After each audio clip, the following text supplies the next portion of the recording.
어서 오세요, 여러분. 하루하루 소리를 담다 하소담입니다. 오늘 낭독해 드릴 소설 소개해 드리겠습니다. 차오일 작가님의 고래의 꿈인데요. 평행선을 걷던 부부는 남편의 일탈로 평화가 깨집니다. 아내는 배신감에 힘들어 하겠죠. 소설의 결말은 어찌 되었을까요? 그 이야기 속으로 들어가 보겠습니다. 구독과 좋아요 꾹 눌러주시고요. 오늘도 재미있는 시간 되시기 바랍니다. 끝까지 함께 해주세요.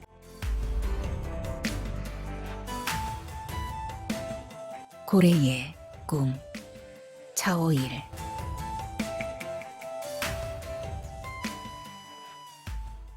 남편이 바람을 피웠다. 10여 년을 같이 산 남편이, 그것도 내 고등학교 후배와 함께. 남편을 용서할 수 없었다. 생각하고 또 생각해도 남편을 용서할 수 없었다.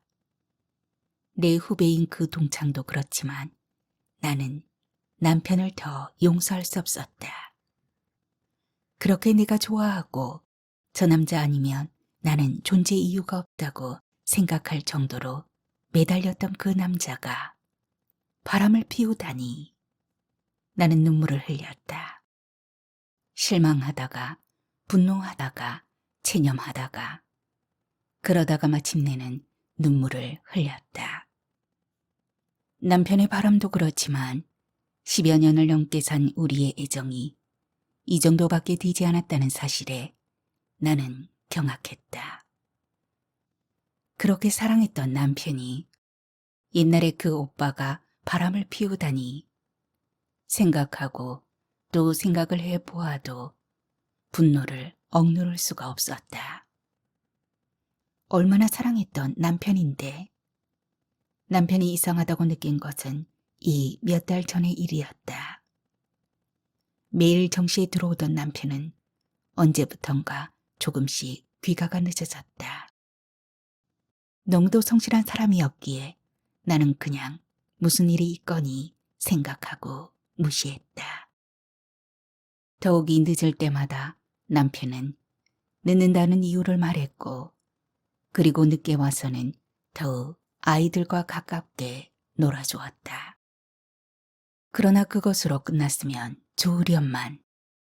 이상하게 남편은 회사 일이라며 자주 집을 비웠고 거짓말인 줄 아는 변명도 많아졌다. 교회에도 일이 있다며 핑계를 대고 나가지 않았다. 나에 대한 말수도 줄어들었다.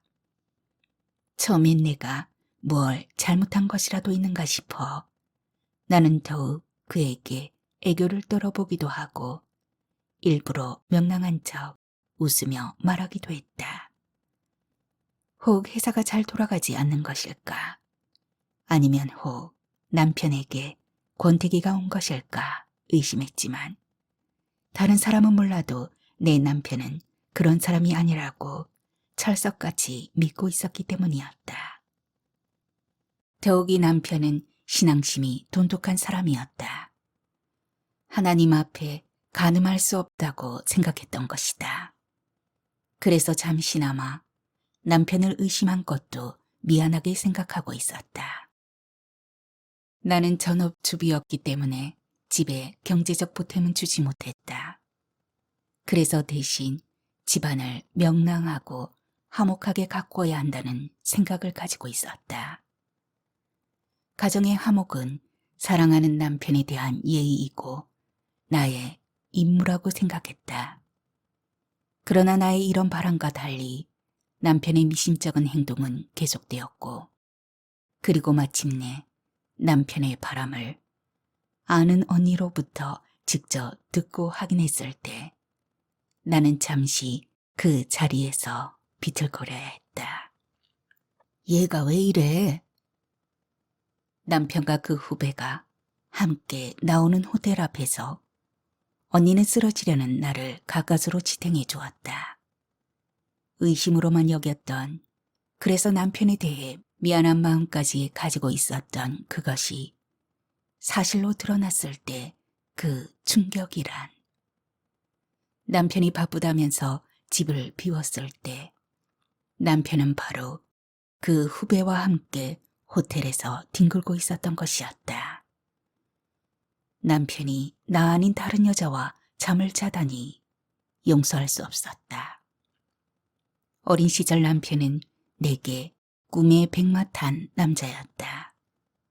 남편과는 이웃에 살았기 때문에 자연스럽게 나는 그를 오빠라고 부르며 따랐고 남편은 그런 나를 동생처럼 아껴주었다. 고등학교를 다니면서부터는 남들이 부러워할 정도로 오빠와 나는 붙어 다녔다. 남녀공학대학을 진학했지만 나는 남자라고는 오빠 이외에는 없는 것으로 알았다.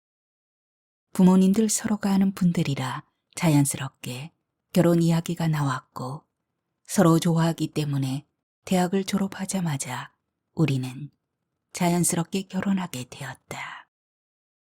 남편은 나름대로 튼실한 중소기업에 둥지를 틀었다. 가정과 직장이 두루 충실한 사람이었다. 나는 그의 성공에 방해가 되어서는 안 된다는 생각에 가정일에 혼신을 다했다. 그런데 그런 남편이 바람을 피운 것이다. 나는 잠을 이룰 수가 없었다. 어떻게 남편이 나를 두고 다른 여자와 바람을 피울 수 있단 말인가. 그것은 내 상식으로는 이해가 가지 않았다.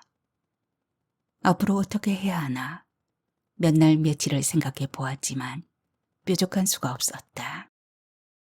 이혼을 해야 하나? 그런 불결한 남편과 한 침대를 같이 써야 하다니 도저히 내가 불결해서 견딜 수가 없었다. 다른 여자와 함께 잔 그 몸으로 내 몸 위를 올랐단 말인가.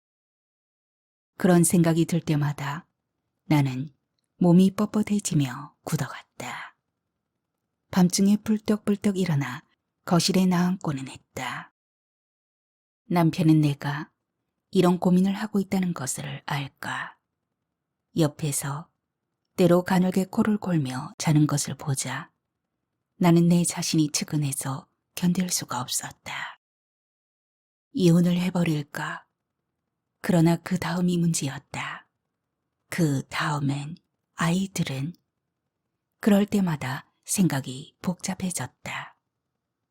나는 우울증에 걸릴 지경이 되어버렸다. 남편은 이제 피곤하다는 이유로 내 곁에 오지도 않았다. 내가 집을 가출하기로 결심한 것은 그 즈음의 어느 날이었다. 겨울이었다. 10년 만에 추위다 아니다 하면서 사람들이 입방아를 찢던 그런 추운 겨울이었다. 이 문제를 어떻게 풀어야 하나 어디로 간다는 생각도 없었다. 그냥 무작정 가방을 들고 밖으로 나왔다. 아이들에게만큼은 엄마가 좀 다녀올 때가 있어서 일주일, 아니 그 이상 집에 못 올지도 모른다고 귀뜸을 해뒀다. 남편한테는 아무 말도 하지 않았다. 일요일의 서울 거리는 뜸했다. 그 한사랑 거리를 무작정 걷다가 나는 문득 제주도를 생각했다. 제주도에 어떤 인연이 있었던 것은 아니었다. 그냥 앞으로 걷다가 제주 흑돼지라는 간판을 보고 순간적으로 제주도를 떠올린 것이었다. 고등학교 때 수학여행을 가본 이후로는 한 번도 가본 적이 없었다. 나는 김포공항에 들러 비행기 티켓을 끊고 탑승했다. 제주까지 가는 1시간여 동안 그동안 있었던 온갖 일들이 한꺼번에 떠올랐다. 무엇보다 남편이 내게 했던 무수한 달콤한 말들을 그 후배에게도 했을 것이란 생각이 들자 이혼을 해야겠다는 생각이 또다시 들었다. 너무도 사랑했던 남편이기에 도저히 그의 부정을 용서할 수 없었다. 그러다가도 그 다음엔 하는 문제에 들어서면 생각을 잃었다. 이혼? 우리 두 아이는? 그리고 이혼 후에는? 머리가 복잡해졌다. 또 이혼 후 시부모님과의 관계는? 주변에서 덕망 있는 분들이었다. 교회 어른이기도 했던 시부모님은 은행을 은퇴하고 교회 일에 전념하고 있었다. 그분들과의 관계는? 모르겠다. 될 대로 되라. 그런 한편으로 이번 제주도 여행이 그런 문제에 극명한 해답을 해줄 것을 바랐다. 멀리 구름과 때때로 보이는 바다 위의 흰점 같은 배들을 본 것밖에 없는 것 같았는데 벌써 제주에 도착했다. 제주공항은 내가 고등학교 때 보았던 공항과는 조금 달라 있었다. 공항 밖의 모습도 변해 있었다. 고교 시절의 제주는 한라산과 용두암, 만장굴, 세 개의 폭포 이런 것이 전부였는데 그것이 제주에 있다는 것만 알 뿐 구체적으로 어디에 있다는 것은 알지 못했다. 어떻게 해야 하나? 이런 무작정 행동은 제주에 내리자마자 나를 질리게 하였다. 나는 안내소에서 제주 관광지도를 하나 얻었다. 유심히 살펴보니 내가 옛날에 보았던 관광지가 서귀포에 몰려있다는 것을 알았다. 나는 그냥 무작정 걸음을 옮겼다. 애초에 어떤 목적이 있어서 온 것이 아니었기 때문에 당황했다. 공항에 처음 오는 버스에 무조건 올라타고 보았다. 가는 대로 가다 도중에 내리고 싶은 데에 내려야겠다는 생각을 했다. 조금 지나자 용도암이라는 이정표가 보였다. 그냥 무조건 내렸다. 여학교 시절 수학여행 때 제일 먼저 본 것이 용도암이었다. 용도암 주변도 변해 있었다. 그 앞에 가게들이 새롭게 난 것도 그랬다. 용도암의 모습만 여전히 하늘을 향해 머리를 치켜들고 있었다. 겨울이었는데도 용도암 주변에는 관광버스가 줄지어 있었다. 용도암을 뒤로 하고 무작정 버스를 타고 갔다가 다시 내린 곳은 제주도 서쪽에 있는 삼방굴이었다. 꼭대기까지 오르는 것이 부담이 되었지만 수학여행 때 와본 곳이 되어서 한 번 더 보고 싶은 마음에 올랐다. 이렇게 열심히 걷다 보면 모든 생각으로부터 벗어날 수 있다는 생각을 했다. 아닌 게 아니라 여자가 걷기에는 힘든 거리였지만 나는 남편의 배신을 잇는다는 생각으로 악을 써가며 올랐다. 밑으로 절이 생겨 있었다. 또 삼방굴 안의 부처님도 여전했다. 다만 다른 것은 겨울이라서 그런지 사람의 발길이 뜸했다는 것뿐. 위에서 내려다보는 겨울바다는 유리처럼 맑았다. 저렇게 바다는 맑은데 왜 내 마음은 이렇게 어둡지? 제주에 와서도 생각은 온통 남편에 대한 원망뿐이었다. 생각하고 또 생각해도 남편이 괘씸해서 견딜 수가 없었다. 바다가 잘 내려다 보이는 곳에서 한동안 앉아서 바다를 내려다 보았다. 그날 나는 서귀포에 와서 하루를 묵었다. 다음 날 나는 기억에 있던 천지연 폭포로 향했다. 천지연 폭포를 말없이 바라보았다. 이상하게 마음이 놓이는 것을 느꼈다. 멀찍이 앉아서 하염없이 떨어지는 물을 바라보았다. 남편에 대한 미움 감정이 풀어지는 것도 같았다. 아니 폭포를 보고 있노라면 잠시 내 소유한 것들로부터 멀어지는 느낌을 보았다. 그 순간만큼은 온전히 나 혼자만의 것일 수 있었다. 아무런 생각이 없었다.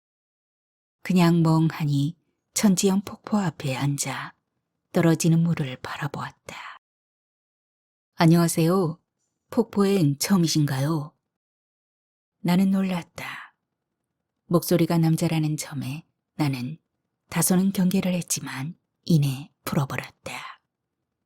여자들이라면 놀랄 만큼 멋진 선글라스를 낀 사내가 내 옆에 웃으며 서 있었기 때문이었다. 나는 나도 모르게 벌떡 일어나 엉거주춤 네 하고 말해버렸다.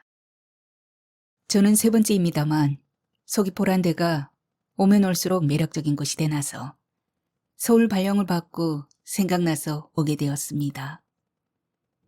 그는 소년처럼 하얀 이를 드러내놓고 밝게 웃었다.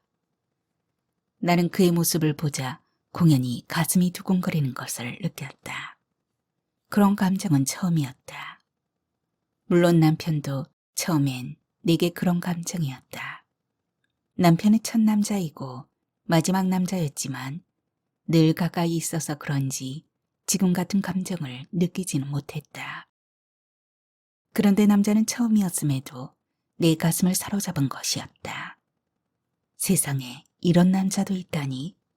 선글라스를 낀 모습과 사기 같은 하얀 이를 드러내며 밝게 웃고 있는 남자를 보며 나는 소녀적 감정을 감추지 못한 채 그의 모습에 반해버리고 말았다. 세상에, 세상에, 이 나이에 내 마음을 설레게 하는 남자가 있다니. 그는 자연스럽게 내 옆에 앉으며 자신을 소개했다. 미국 회사에 한국 지점장으로 와 있다고 했다. 한국 생활이 벌써 3년째 접어듭니다만 생각나면 이 제주에 와서는 이렇게 폭포를 느끼고 가곤 합니다.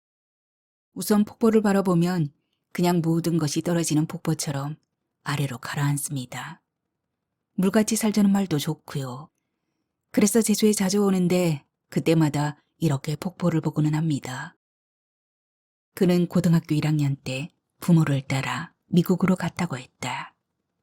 미국이란 나라가 좋은 것 같아도 경쟁이 치열해 그렇게 좋은 곳이 아니라고 했다. 무엇보다 인간관계가 팍팍해서 적응하기에 힘들었다고 했다. 우선 피부색이 다르다 보니 거기에서 오는 인종차별이 심했어요. 더구나 부모님이 남부주로 이민을 해서 남부에서의 인종차별은 우리가 생각하는 것보다 훨씬 심했단다.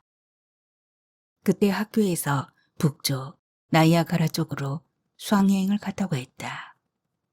그때 떨어지는 폭포의 물을 보자 이제껏 쌓여왔던 불만이 싹 없어지더라고 했다. 그런 경험이 있고 나서 그는 시간이 있을 때마다 폭포들을 찾아다니고는 했다고 했다. 그러나 그런 폭포들은 웅대하고 스릴이 있고 위대했지만 그것뿐이라고 했다. 서귀포의 폭포는 그런 웅대함은 없지만 나름대로 소박하고 아담하고 차분함이 있다고 했다.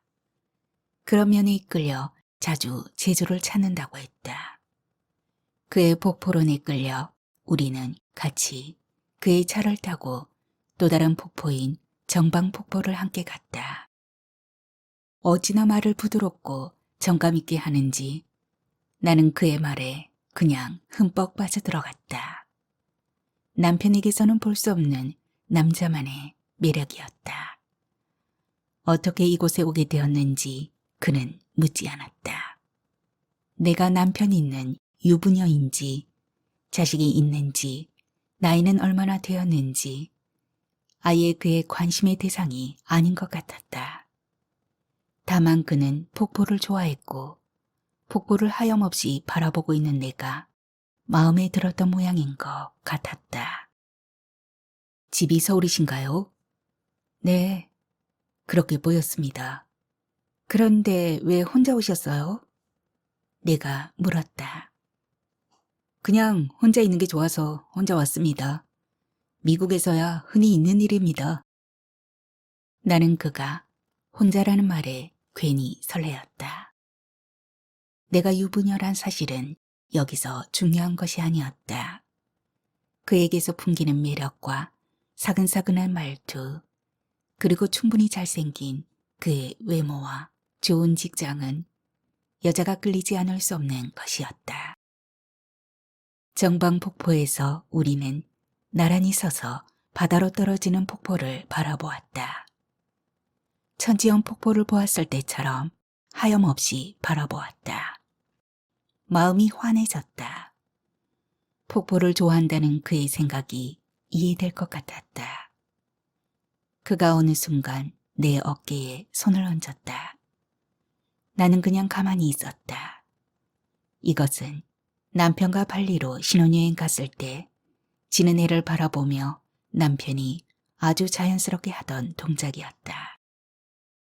남편과 비슷한 체격을 가진 그는 이내 내 손을 잡았다. 조금도 이상해하거나 이것이 죄악일까 하는 생각은 들지 않았다.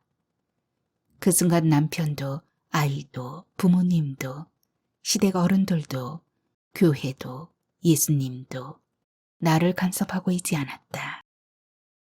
이것이 잘못된 행동이라거나 남편에게 떳떳지 못한 행동일 거라는 생각은 조금도 들지 않았다. 우리는 다음으로 천재연 폭포로 갔다. 수학여행 때 보았던 천재연 폭포는 많이 변해 있었다. 천지연, 천재연. 그때는 혼돈을 불러일으켰는데 지금은 명확했다. 두 호수의 특징까지도 그의 설명을 듣고는 알게 되었다. 점심을 먹을까요? 시간이 됐네요. 그는 내가 아침을 먹지 않은 것을 알고 일찍 점심을 챙겼다. 오래간만에 남편에게서 받아보지 못한 듯한 대우를 받고 나는 마음이 의외로 편안해지는 것을 느꼈다. 서울을 떠나올 때는 무척 많은 문제를 가지고 수심이 가득 찬 얼굴을 가지고 왔다. 남들이 보기에도 불만을 주었을 얼굴이라고 생각했다.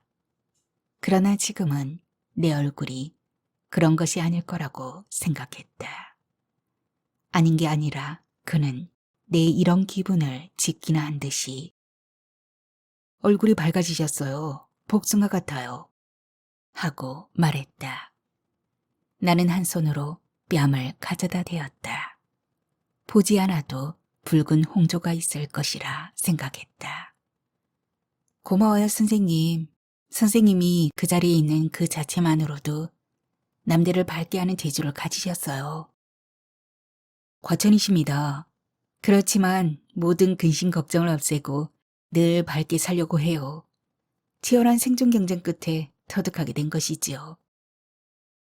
그의 밝은 미소, 눈부실 정도로 강렬한 그의 눈빛이 나를 설레게 했다. 모든 여자가 로망이라고 생각하고 있는 모습을 그는 가지고 있었다. 그를 싫어할 여자가 없을 것 같았다. 우리는 근처의 식당으로 향했다. 그는 이곳 지리를 잘 아는 듯 했다. 우리는 이름이 남국의 식물원을 닮은 레스토랑으로 향했다. 식당에서도 그는 의자를 내어주며 앉으라고 했다. 여자들이 좋아하는 것을 그는 알고 있는 듯 했다. 여자들은 작은 것에 무척 감동한다. 나 역시 그의 이런 작은 배려가 감사했다. 식사를 하면서도 그는 늘 자기보다도 나를 더 챙겼다. 다 먹고 나서는 우리는 인근 카페로 가 커피를 마셨다. 서귀포가 이곳 같아요. 나는 그냥 멋쩍어서 한마디 했다. 이국적으로 느껴졌다면 야자수가 있는 바닷가를 따라 형성된 도시라 그럴 거예요. 저도 처음 서귀포를 밟았을 때 느꼈던 감정이 그랬는데 그런 걸 보면 우리는 어딘가 통하는 것 같군요. 그는 그가 아는 한의 이야기를 아주 매력적으로 꺼내었다. 그것이 어찌나 막던지 의심스러운 구석이 없어지고 그냥 모든 것이 편해졌다. 한국에서 하는 일이란 것이 어떤 종류의 것인가요? 나는 그가 건네준 명함을 생각하며 그가 한국에서 하는 일이 궁금했다. 지점장이란 것이 그래요.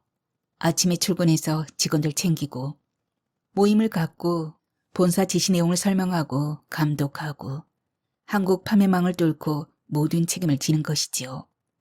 이런 얘기 하기 싫은데요. 여기까지 와서 회사 일을 이야기한다는 게. 죄송해요. 워낙 바깥 일을 몰라놔서. 왜 혼자 왔냐는 것을 묻지 않았네요. 대답하기 싫으면 그만두셔도 됩니다. 그만두고 싶네요. 저야말로 여기까지 와서 집안 이야기를 한다는 게. 우리는 다시 마음이 통해서 카페를 나와 길을 따라 그냥 걸었다. 취미가 무엇이에요? 걷는 것, 이렇게 세상을 한없이 걷는 것. 그러자 나는 그동안 남편과 아이들 때문에 바깥에 나와 본 적이 없다는 것을 깨달았다. 어렸을 때는 그렇게 걷는 것이 좋았다. 그냥 어디든 걸으면 속에 있는 울분, 절망, 우울 같은 것 다 풀어졌다. 혹 걷다가 바다 같은 곳이 있어서 그 바다를 한없이 바라보노라면 바라보는 것만으로도 마음이 고요해지고 평화로워졌다. 옆에 사내가 폭포에 착을 갖는 것과 같았다. 세상에 걷는 것을 취미로 하는 사람이 있다니? 그가 웃으면서 말했다. 세상에 폭포를 바라보는 것이 즐거움이라는 사람도 있다니.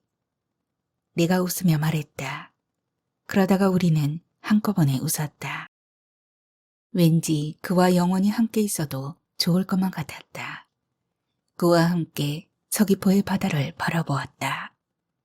매일같이 이렇게 좋은 바다만 바라보며 사는 사람들은 얼마나 행복할까 싶었다.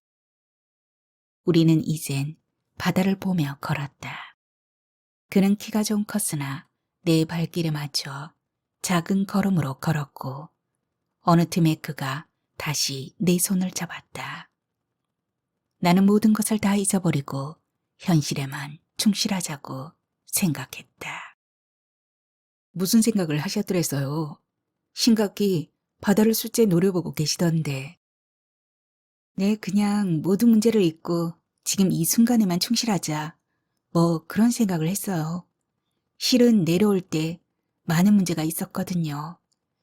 그 문제들을 어떻게 하나 고민을 했었는데 지금은 그냥 현재에만 뭐 그런 생각을 했더랬어요. 선생님은요? 저 아무 생각 안 했어요. 그냥 멍하니 바다를 바라보는 그것만으로도 좋았어요. 모든 것을 다 잊고 이렇게 나와 있는 것. 우리는 서로가 다르지 않은 생각을 하고 있다는 것을 알았다. 모든 문제는 생각지 말자.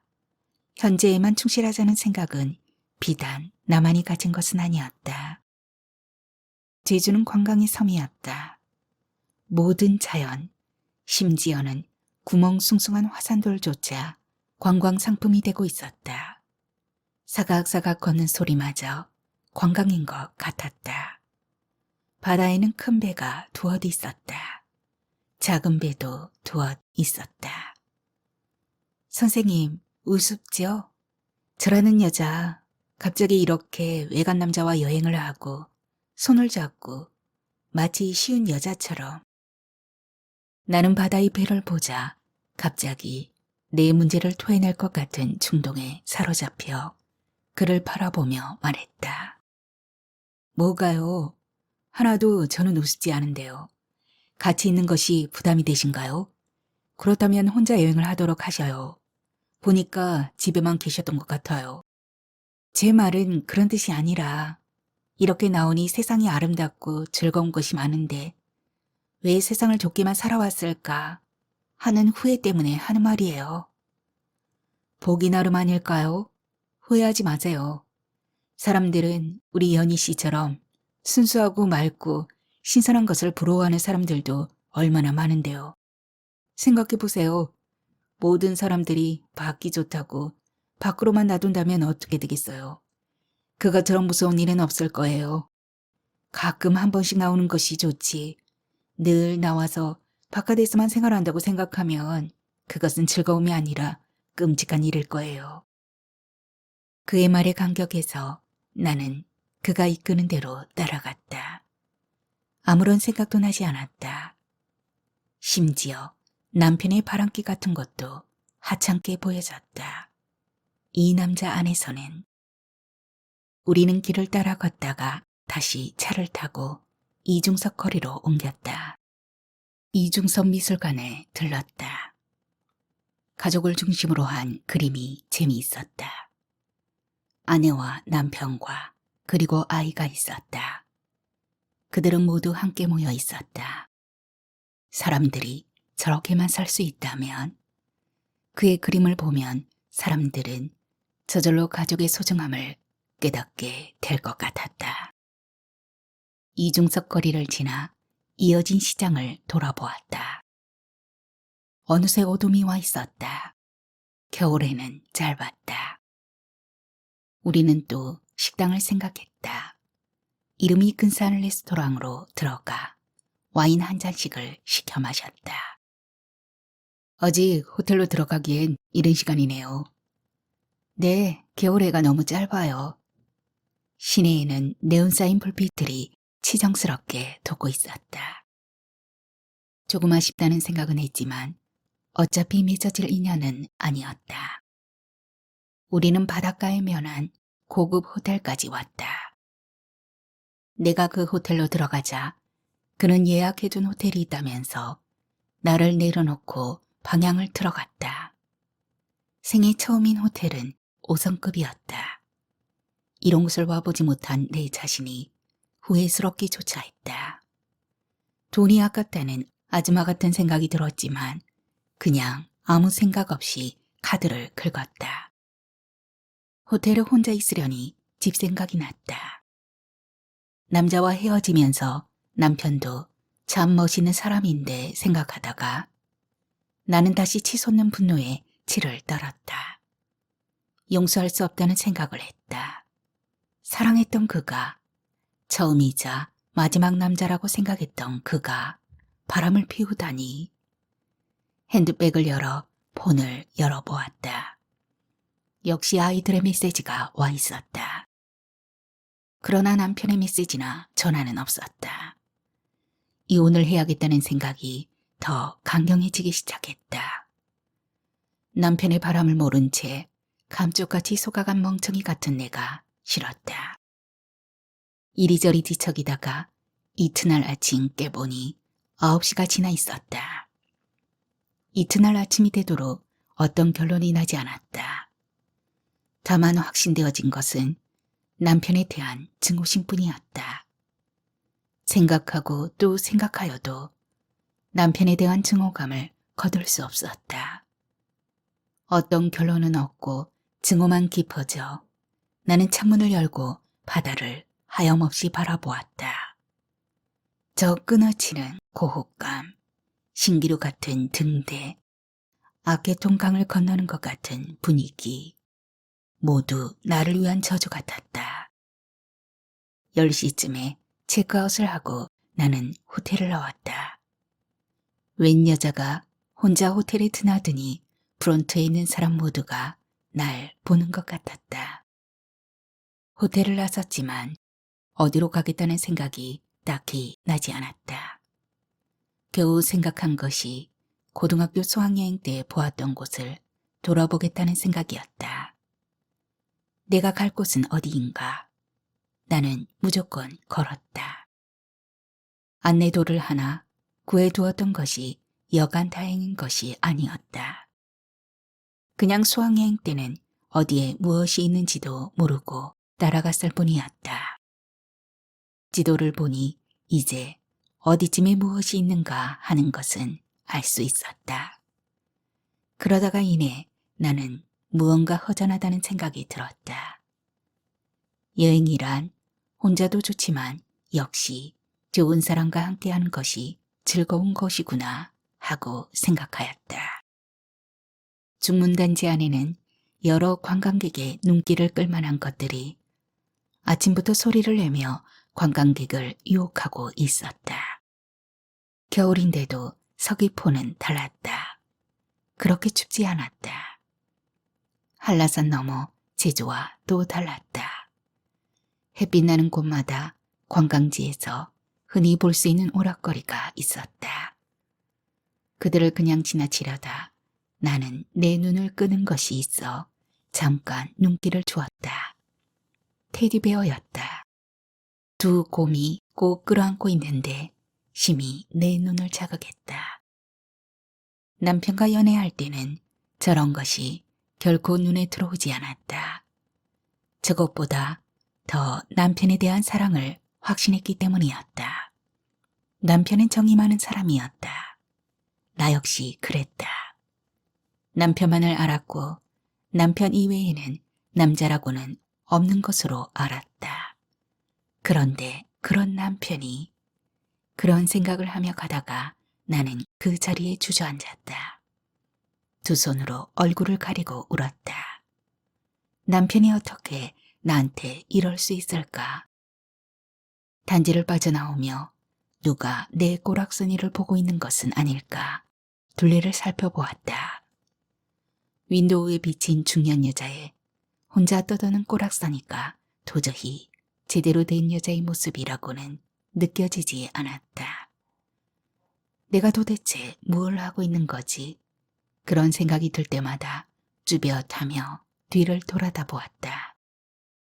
아무렇지 않다가도 남편을 생각하면 또 소나기가 되었다. 나는 고개를 흔들었다. 지금 바로 여기 현실에 충실하자. 옛날에 와보았던 외돌개가 생각났다. 택시를 탔다. 갑자기 외돌개 주변이 소란스러웠다. 관광버스가 관광객을 풀어놓고 가버린 것이었다. 중년의 여자가 벤치에 혼자 앉아있으려니 그들이 보기에 이상하다고 여겼는지 나를 힐끔힐끔 쳐다보며 지나갔다. 문득 고래불 해수욕장이 기억났다. 고래고래 소리 지르는 고래불 해수욕장. 고래가 없어도 고래불 해수욕장이라고 자랑한다. 빨간 모자, 옥분의 가게처럼 아직은 우리에게 향수로 남을 만큼 멀리 있지만 딸 바보 아빠가 딸을 기다리는 것만큼 생각할수록 정겨운 곳. 나를 위해 아내는 공들여 씻고 화장을 하고 속옷을 갈아입고 아이들은 그림을 그리고 노래를 부르는 고래는 없어도 부부싸움 같은 어깃장이 있어 좋은 고래불 해수욕장. 넓은 백사장이 이 여름 외로운 것은 아직 고래불에 고래가 돌아오지 않았기 때문. 바치랑 같은 모래톱이 고래가 놀다 간 흔적이라고 믿어도 좋은. 서른이 되면서 잃어가고 있던 낭만을 다시 찾을 수 있을 것 같은 고래불 해수욕장이 영덕에 가면 있다. 시인인 친구가 가지고 있던 것이라며 남편이 들려준 시이다. 그래서 얼마나 좋길래 하며 내가 즐겨 생각하던 곳이었다. 그 시에 끌려 언젠가 우리 가족이 그 고래불 해수욕장에 갔다. 그때 문득 든 생각이 바로 그런 거였다. 나는 남편을 위해 공들여 씻고 화장을 하고 속옷을 갈아입고 아이들은 그림을 그리고 노래를 부르고 더러는 부부싸움의 어깃장도 부리는 고래 가족 같은 그런 행복을 꿈꾸었는데 이젠 다 끝이었다. 아마 고래불에 고래가 없었던 것처럼 고래의 꿈은 애초부터 없었던 것이었는지도 몰랐다. 별일을 찾지 못하고 있다 보니 생각나는 것이 또 남편이었다. 남편은 내가 갖지 못한 매력을 다른 여자들에게서 발견한 것이었을까? 내가 그들보다 매력적이지 못했단 말인가? 곰곰 생각해 보았다. 남편은 나를 좋아하고 나 또한 남편이 좋아서 한 결혼이었다. 있다면 소소한 나와 달리 남편은 많은 여자들로부터 도전을 받을 정도로 매력적이었다는 것이었다. 그래서일까 남편 주위에 끊임없이 여자가 맴돌았다. 잘난 남편 인물 갚아는 것일까? 그래도 좀 이상했다. 남편은 기독교인이고 또 시부모님도 저렇게 신앙이 출중하신 분인데 어떻게 남편이 바람이 났다는 말인가? 아무리 보아도 이해가 가지 않았다. 성경에서는 간음하지 말라고 했는데 그러나 어쨌거나 남편은 지금 바람이 나 있다. 아이들과 남편은 모른다. 내가 왜 제주도에 왔는지. 또 만났군요. 내가 말없이 한숨에 잡혀 외돌개를 바라보고 있자 나직은 목소리가 들려왔다. 네, 안녕하셔요. 제주라는 데가 뻔하군요. 관광지라는 데가 그렇잖아요. 그는 내 옆에 아주 자연스럽게 앉았다. 해가 외돌개 바로 위를 비추고 있었다. 외돌개 주변의 물빛이 은빛 반짝이를 풀어놓은 것 같았다. 언제 올라가시나요? 아직 생각해보지 않았습니다. 나는 갑작스런 질문을 받고 속을 들킨 것처럼 당황해 말했다. 저는 며칠 묵을 생각입니다만 상황에 따라 다르겠죠. 회사에도 그렇게 조치해놨으니까요. 직원이라고 해보아야 20명도 안 되고 부지점장이 나보다 나이가 많으니 그분한테 맡겨두고 왔죠. 퍽 좋으시겠어요. 자기가 오고 싶은 때 제주에 올 수 있다는 것은 정말 행운일 거예요. 그런 사람이 몇 사람이나 될까요? 우리나라에. 아니, 제주도도 마음대로 오지 못한단 말입니까? 어쩜 집에 매여있는 주부라면 그럴 수도 있겠군요. 그렇지만 제주도도 마음대로 올 수 없다면 현대를 사는 주부 같지는 않군요. 제 말은 그런 뜻이 아니라 오기야 얼마든지 올 수가 있겠죠. 그렇지만 주부가 없는 집을 한번 생각해 보셔요. 아이들은 또 남편은. 그런 거 걱정할 필요 없어요. 어차피 처음 조금 불편해할지 모르지만 없으면 또 없는 대로 적응하게끔 되어 있어요. 우리 주부들의 큰 잘못은 자기가 마치 집안의 기둥인 듯 자기가 없으면 집안이 돌아가지 않을 것처럼 생각하는 거예요. 아마 2, 3일만 지나보셔요. 아이들과 남편은 조금은 불편해할 망정 결코 연희 씨가 생각나는 것처럼 생각하지 않을 거예요. 우리 주부들은 많은 착각 속에서 살고 있는 것 같아요. 정말 그럴지도 모른다고 나는 생각했다.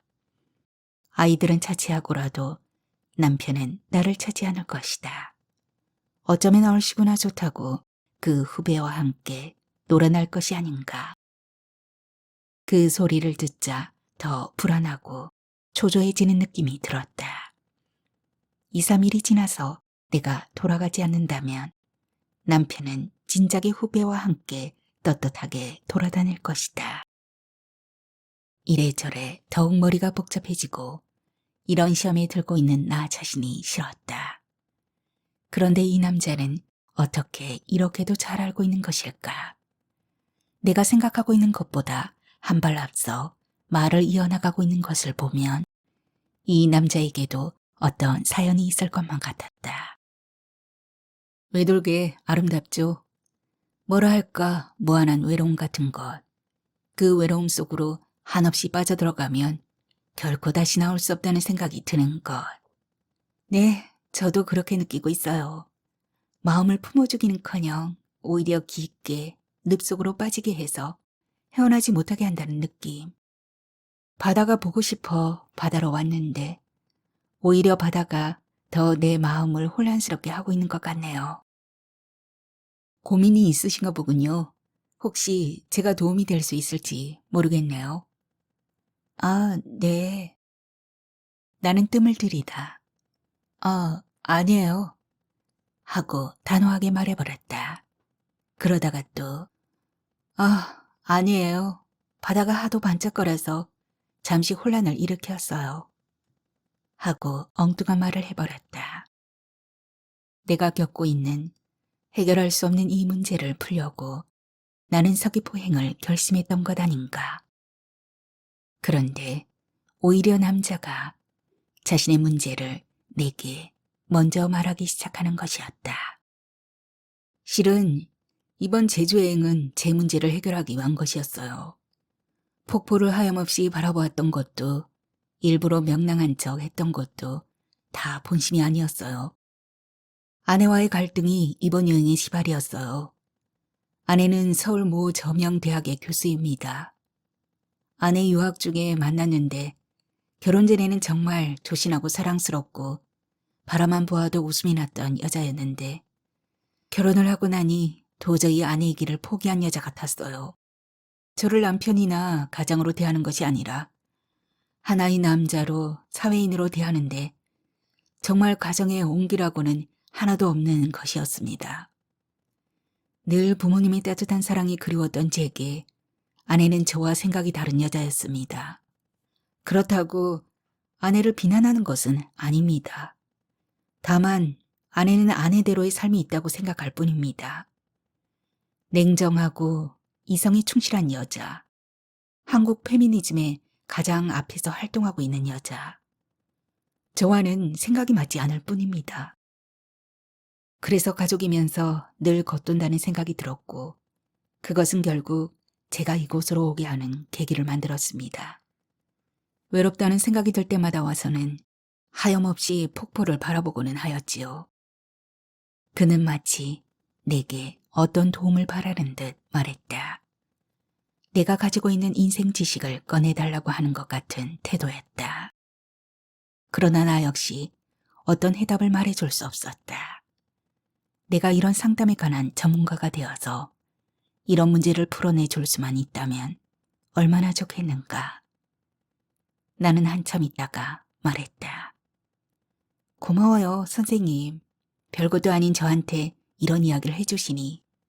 그렇지만 제가 도울 수 있는 것은 아무것도 없네요. 경험도 없고 집에서 살만 하던 여자라 선생님의 그 말씀을 듣고 잠시 혼란에조차 빠졌습니다. 세상은 참 완전한 것이 없구나. 누구나 하나의 문제는 가지고 있구나 하는 것을 느꼈어요. 정말 고맙고 죄송해요, 선생님. 아니에요, 죄송하기는. 지금까지 이런 이야기 아무한테도 안 했어요. 아내가 저명한 교수여서 혹 아내에게 누가 될까 싶어 여지껏 누구한테도 말하지 않고 있었는데 비로소 연희 씨를 보는 순간 갑자기 이런 이야기를 해도 괜찮겠구나 하는 생각이 들었거든요. 그렇지만 내 속을 드러내니 그만큼 마음이 홀가분해지는 느낌이에요. 누구나 고민이 있다면 남에게 드러낸다면 가벼워진다는 것을 확인한 것 같아요. 우리는 외돌개 앞 바다를 바라보다가 다시 함께 걸었다. 서귀포 이쪽으로는 해안이 쭉 이어졌다. 바다를 보며 우리는 걸었다. 걸으면서 나는 내 이야기를 했다. 내가 한 남자의 아내라는 것과 두 아이의 엄마라는 것. 이번 여행은 선생이 못지않게 저 역시 남편의 바람 때문에 괴로움에 빠져 왔다는 것. 이 문제를 어떻게 해야 하나 지난밤 한숨 자지 못하고 고민했다는 것. 그리고 이혼을 고민하고 있다는 것까지 말해버렸다. 그는 내가 하는 이야기를 가만히 듣고 있었다. 내가 그랬듯이 그리고 아무런 조언도 생각도 말하지 않고 그냥 묵묵히 듣기만 했다.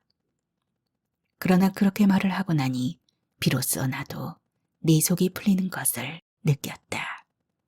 어떤 해결책을 발견해서가 아니라 그냥 속에 든 것을 말해버림으로써 무언가 막혀있던 가슴이 뻥 뚫리는 느낌이었다. 내가 왜 이렇게 내 속을 남자에게 열게 되었을까? 나는 그게 무엇일까 곰곰 생각해 보았다. 남자가 주는 편안함, 상대방의 작은 것에라도 민감하게 반응하는 것, 외돌개 앞바다가 주는 그 설명지 못할 느낌, 그리고 무언가 말하지 않아도 서로에게 통하는 게 있어 남자가 먼저 자신의 속을 열게 되었다는 사실. 아마 그런 것 때문이 아닐까 생각하였다. 어느 순간 남자가 어제처럼 내 손을 잡았다. 나는 말없이 그에게 내 손을 내주었다. 방금 생각한 것인데, 연희 씨. 오늘 저녁 비행기로 서울로 올라갈 생각을 했어요. 낯선 사람에게 여지껏 한 번도 열지 않은 제 속을 여니 한결 마음이 가벼워지는 것 같기도 해서요. 어떻게 하겠다는 생각이 있는 것은 아니에요. 그냥 이렇게 서귀포에 와서 연희 씨와 함께하며 제 속을 여니 답답한 마음이 확 풀어지는군요. 집에 돌아가면 어쩌면 우리 부부는 여전히 똑같은 일상을 계속할 거예요. 아이 없이 아내는 한국 페미니스트로서의 생각을 철저히 무장한 고집쟁이로, 또 저는 그 페미니스트의 남편으로 늘 다감한 가정을 꿈꾸는 남자로 돌아가겠죠. 어쩌면 우리는 이런 평행선을 가진 채 일생을 마칠지 모르겠습니다. 여지껏 그래왔듯이 아내는 언제든지 이혼을 요구해 오면 이혼을 해줄 것처럼 이야기를 합니다만 저는 아내만큼 모질지 못합니다. 우리 부부는 이렇게 평행선을 그으며 갈 것 같습니다만, 그러나 한번 이렇게 나와서 연희 씨와 함께 속을 여니 정말 마음이 가벼워져서 돌아가는 것 같습니다. 일주일을 예상하고 왔습니다만 3일째인 오늘 그냥 올라가려고 합니다. 남자는 내 손을 잡고 걸으며 자신의 감정을 연속적으로 쏟아내었다. 고마웠다. 이렇게 나 같은 일개 주부에 지나지 않는 속 좁은 여자에게 자신의 속을 드러내 주었다는 것이 여간 고마운 것이 아니었다. 선생님이 그런 이야기 제게 해준 것 정말 고맙게 생각해요. 세상에 저만큼 불쌍하고 분노에 차 있는 여자가 없다고 생각했는데 선생님과 함께 제 이야기를 나누고서는 그동안 갑갑했던 속이 뚫리는 것을 느꼈어요. 이렇게 누군가에게 내 속을 열어보이니 마음이 편해지는군요. 더 생각해 보아야 하겠지만 어쩌면 저도 선생님처럼 갑자기 생각이 나서 당장 서울로 올라갈지도 모르겠어요. 우리는 주차장이 있는 곳에서 헤어졌다. 그는 제주로 가서 바로 공항으로 가겠다고 했다. 우리는 거기서 헤어졌다. 멀어져가는 그의 차가 보이지 않을 때까지 나는 서서 바라보았다. 그와 헤어지고 나서 나는 무작정 걸었다. 바닷가 근처 횟집에서 회를 시켜 늦은 점심 대신 먹었다. 바다가 보이는 2층 한 찻집에서 한참 동안 바다를 바라보았다. 몇 개의 섬이 떠 있었다. 속은 조금은 가벼워진 것 같았으나 어떻게 해야 할지에 대해서 결론이 나지 않았다. 우리 부부는 이렇게 문제를 안고 평생 살아가야만 하는 것일까? 그러나 남편에 대한 원망, 미움 같은 것은 더 이상 생각나지는 않았다. 내 자신이 한 단계 성숙해졌다는 느낌이 들었다고나 할까? 이제껏 남편만을 바라보며 살아왔던 내가 바보 같았다. 남편도 남편과 바람핀 후배도 다 하찮게 여겨졌다. 그러나 한편으로는 아쉬운 생각도 들었다. 그렇게 사랑했던 남편이었는데 괜히 사람을 의심해서 착한 남편을 나쁜 사람으로 만드는 것은 아닐까. 혹 아이들에게 훌륭한 아빠로 자리 잡고 있는 그를 의심해서 바람이나 피우는 하잘것없는 아빠로 만들고 있는 것은 아닐까. 딴에는 나 자신에 대한 반성도 무척 많이 했는데 이제는 남편을 그 정도의 인물로밖에 생각하지 못하게 된 내 자신이 서글퍼졌다. 나는 고개를 숙이고 한동안 눈물을 흘리다가 고개를 들었다. 남편에 대한 끈을 놓아버렸다. 창밖으로 바다가 달려오고 있었다. 저 멀리 망망대해 하얀 파도 그리고 섬이 나를 부르고 있었다. 2층 찻집에서 바다를 바라보다가 나는 불현듯 오늘 저녁 비행기로 서울로 올라가야겠다는 생각을 했다. 인생은 결국 혼자이구나. 오직 나를 대신할 것은 아무것도 없다. 남을 사랑 말고 온전히 나를 사랑하자. 사랑하고 존경할 대상을 잃고 나니 내가 오히려 강해지는 느낌이 들었다. 파도가 부서지면서 강해져라, 강해져라 하고 외치고 있는 것 같았다.